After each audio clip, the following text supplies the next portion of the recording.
Assalamualaikum warahmatullahi wabarakatuh. Bismillahirrahmanirrahim. Alhamdulillahirabbil alamin wa bihi nasta'inu 'ala umuri dunya waddin. Wassalatu wassalamu ala asyrofil anbiya'i wal mursalin wa ala alihi wa sahbihi ajma'in, amma ba'd. Bapak yang terhormat, Bapak dosen Lutfi Maulana MAG selaku dosen pengampu mata kuliah Pemikiran Tafsir Modern Kontemporer. Kepada yang saya hormati pemirsa channel YouTube saya dimanapun Anda berada. Baik pemirsa, pada kesempatan kali ini kita akan sama-sama membahas mengenai bullying. Sebagaimana kita ketahui bahwa belakangan ini bullying menjadi sebuah problematika yang bisa dikatakan cukup serius. Aktivitas bullying yang kerap terjadi belakangan ini sangat menimbulkan keresahan sebab terjadi pada seluruh kalangan, baik anak kecil, remaja, dewasa, bahkan sampai orang tua. Umumnya yang menjadi korban ialah anak yang cenderung lemah, pemalu, kurang pede, serta memiliki keterbatasan fisik sehingga dapat dijadikan sebagai bahan cacian dan juga ejekan. Di era sekarang yang serba digital ini, media online kerap kali dijadikan sebagai sarana bullying. Ketidaksenangan kita terhadap tokoh masyarakat, influencer, serta pejabat seringkali diungkapkan dalam bentuk cemoohan yang menggunakan gambar-gambar yang mengejek atau meme untuk dipermalukan di hadapan publik dan membuat kita merasa senang tanpa sedikit pun teringat di dalam benak kita dosa dari perbuatan bullying tersebut. Oke pemirsa, aktivitas bullying yang kerap kali terjadi ternyata menimbulkan beberapa dampak negatif bagi korbannya. Dampak ini ternyata tidak hanya berakibat kepada mental sang korban, akan tetapi juga pada ujungnya berdampak juga kepada fisik korban. Lemah mental dan stres yang dialami korbannya dari aktivitas bullying ini berimbas pada penurunan daya tahan tubuh korbannya. Dan yang lebih parah, di beberapa kasus korban bullying ini sampai mengakibatkan kematian. Dengan melihat beberapa dampak yang fatal tersebut, alangkah lebih baik kita sebagai seorang muslim mampu menjaga diri kita ketika bersosialisasi dan berinteraksi dengan sesama manusia sehingga tidak menimbulkan kerugian untuk orang lain serta diri kita sendiri. Di dalam agama Islam sendiri, bullying dipandang sebagai suatu perbuatan merendahkan orang lain serta mencoba merendahkan mental korban. Hal ini tentunya sangat dilarang keras dalam Islam. Larangan berperilaku bullying ini juga dijelaskan secara langsung di dalam Al-Quran, yakni Al-Quran Surah Al-Baqarah ayat 11 sebagai berikut. Bismillahirrahmanirrahim.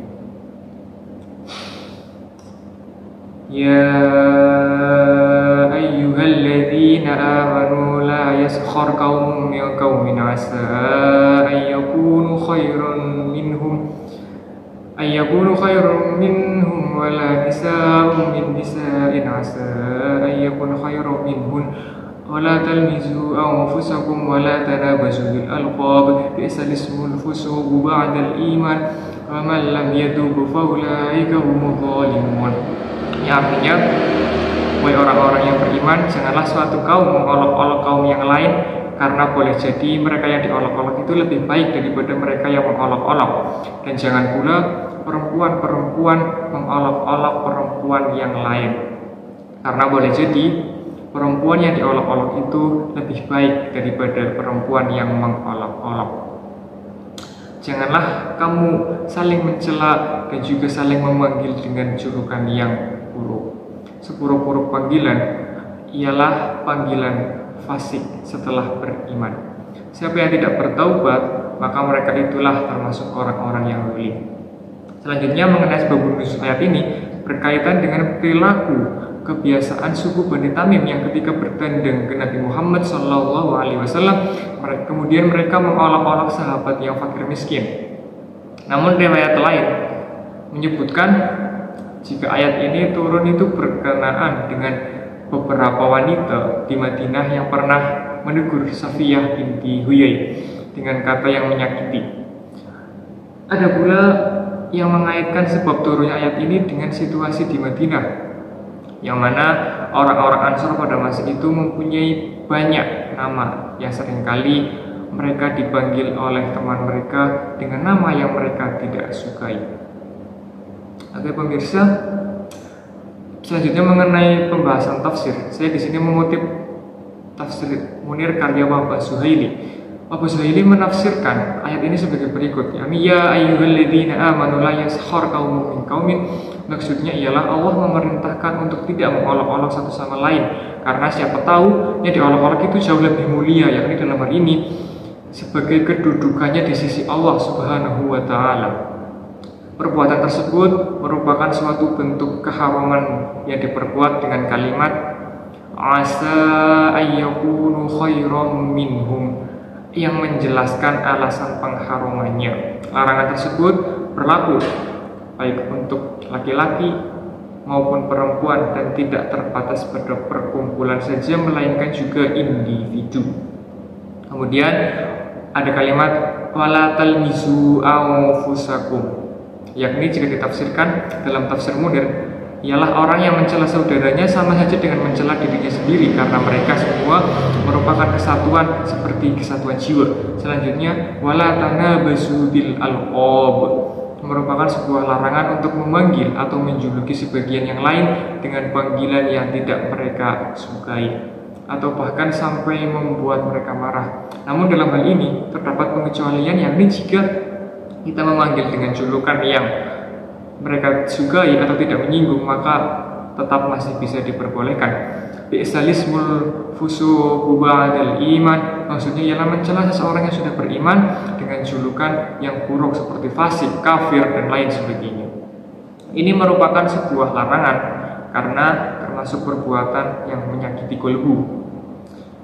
Kemudian terdapat kalimat wa man lam yatubu fa ulaika humul zalimun. Ditafsirkan jika orang yang tidak kembali bertaubat setelah mengetahui hal yang telah disebutkan sebagai keharaman, maka ia termasuk orang yang zalim. Selanjutnya mengenai urgensi dari penjelasan tafsir ayat tentang bullying sendiri ialah menyadarkan masyarakat kontemporer yang seringkali lalai dan tidak menyadari jika mereka sering mengolok-olok, mencela dan memanggil dengan julukan yang tidak disukai merupakan sebuah keharaman dan larangan yang tertera jelas di dalam Al-Quran. Jadi walaupun yang biasa dijadikan objek bullying ialah orang yang cenderung lemah, pemalu, kurang pede, serta dengan keterbatasan fisik, namun semua itu kalau diamati dari sudut pandang manusia. Sementara jika dari sudut pandang yang lain, semua manusia itu kedudukannya sama di sisi Allah.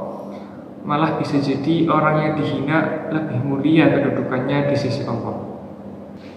Kemudian mengingatkan kepada masyarakat kontemporer, jika setelah memahami bahwa bullying merupakan sebuah keharaman yang besar dan disebutkan secara jelas dalam Al-Quran, agar mereka segera bertaubat dengan taubatan nasuha, agar mereka tidak termasuk dalam kategori orang-orang yang zalim. Mungkin itu saja yang dapat saya sampaikan. Kurang dan lebihnya mohon maaf. Wabillahi taufiq wal hidayah. Wassalamualaikum warahmatullahi wabarakatuh.